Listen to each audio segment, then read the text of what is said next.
Entertainment news now, and after Baahubali and Pushpa, the new film from the south that is hoping to create a big splash across the country and outside is Mani Ratnam's dream project Ponniyin Selvan, or PS1, that releases Friday.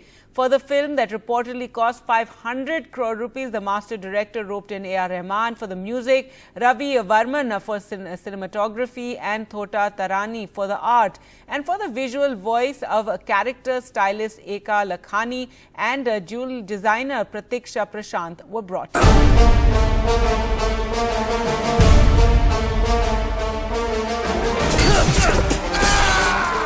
The grandness of the Chola Empire, more than 1200 years old, comes alive in Mani Ratnam's dream project Ponniyin Selvan, or PS1, based on a historical fiction novel in Tamil by Kalki Krishnamurthy, written over 60 years ago, that still enjoys cult status and popularity.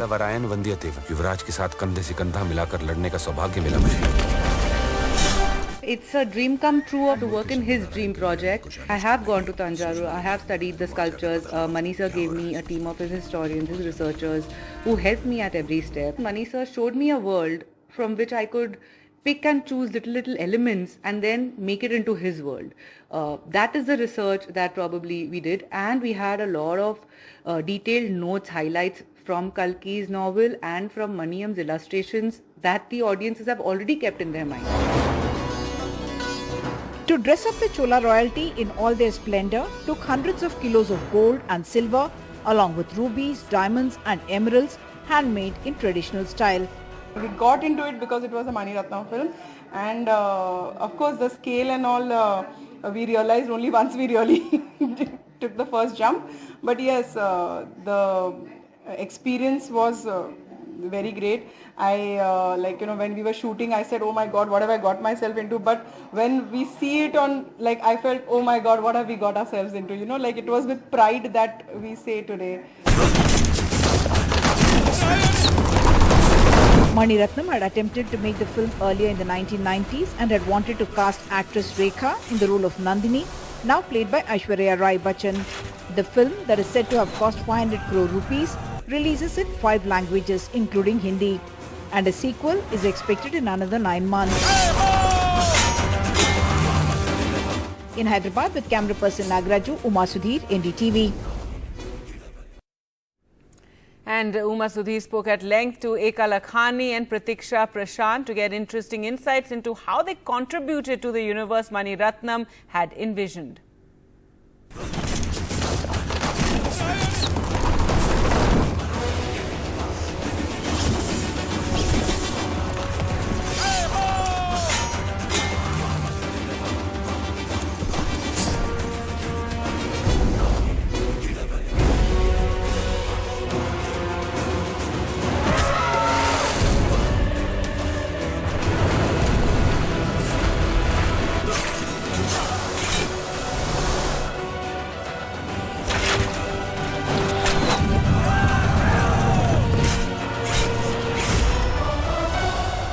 Mani Ratnam's Ponniyin Selvan, all set to release on the 30th of September, a historic classic based on a fiction which was hugely popular, Kalki Krishnamurthy's Ponniyin Selvan, and the women who have dressed up the big characters there.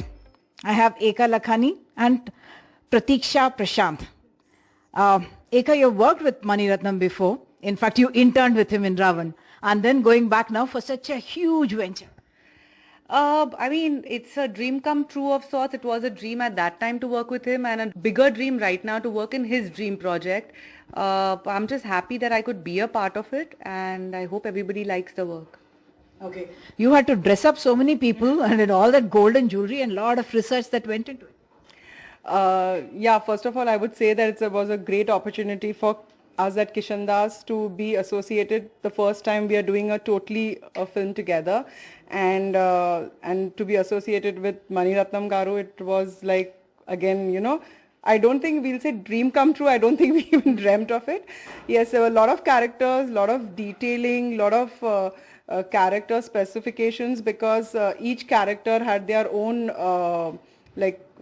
precise characteristics, their nature, and a lot of styling and all went into it, because so we were given a lot of brief from Mani sir himself, and Eka had done a lot of research on it, how she wanted the fabrics to flow, and the jewelry and all had to be made according to like I said, necklaces and earrings is something which we make on a regular basis, but jewelry for the hair, for the woman, jewelry for the waist, that it holds the clothes together, still doesn't goes with the clothes, but, holds the clothes in place. So a lot of learning for us as well, and a way to showcase ourselves. How did you start off? I mean, this scale is unimaginable. The number of characters itself, the main characters itself, it's an ensemble of big stars.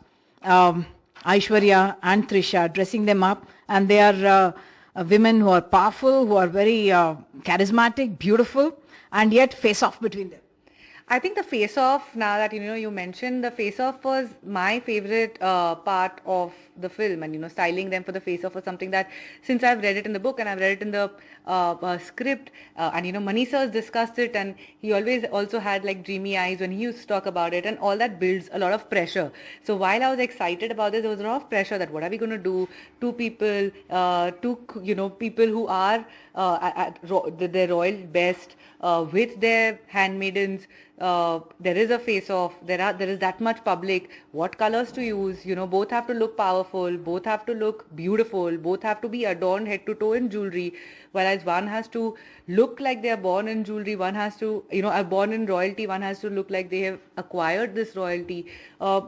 So there was a lot of confusion that what will we portray, how is Mani sir going to shoot it, what is Ravi sir going to do, what is Thota Tharani sir set going to look, how is it all going to come together. Like that day when we saw it happening is when I think whatever we were imagining coming to life, it was for the first, like as if we were also mesmerized, like, oh, this is happening, there are two queens coming in front of each other. I think it was really beautiful. It was a beautiful moment also to see both of them in their signature hairstyles, together at the same time. It was beautiful. What kind of research really went into it? I'll come to the jewelry as well, but dress sense. This is a novel which people in Tamil Nadu at least, they've all seen it serialized. They have their own imagination about how these women are supposed to look and how that kingdom itself looked, I guess. I mean, therefore, the colors that you must have used, what kind of research went?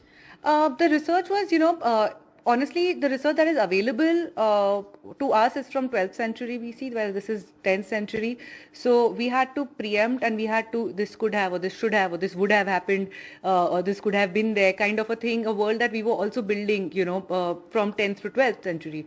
But I have gone to Tanjore, I have studied the sculptures. Mani sir gave me a team of his historians, his researchers, who helped me at every step, made me understand things rather than just telling me that this has to be done, this doesn't have to be done. Making me understand why are we doing this. They are Shaivites, they are not Vaishnavites. This is what this emblem means. This is how a yali is supposed to be used. So these were terms I was learning, and then the meaning behind the terms. I never knew these existed for me to know the meaning of them. So now I'm understanding the existence of certain things, certain motives. This motive shows power. This motive shows vulnerability or love. And then using this in, so when I went to Tanjore, I remember in the staircase to the temple, there were a lot of borders that we were seeing. Not borders, engravings that I was seeing. These engravings, I realized that we could use in terms of borders, and printed them. So just the fact that Mani sir showed me a world from which I could pick and choose little elements and then make it into his world. That is the research that probably we did, and we had a lot of detailed notes, highlights from Kalki's novel and from Maniam's illustrations that the audiences have already kept in their mind. So I have a lot of inspiration from those, of course, mixed with Mani sir's vision. So that's how the illustration, the sculptures and Mani sir's vision has come together.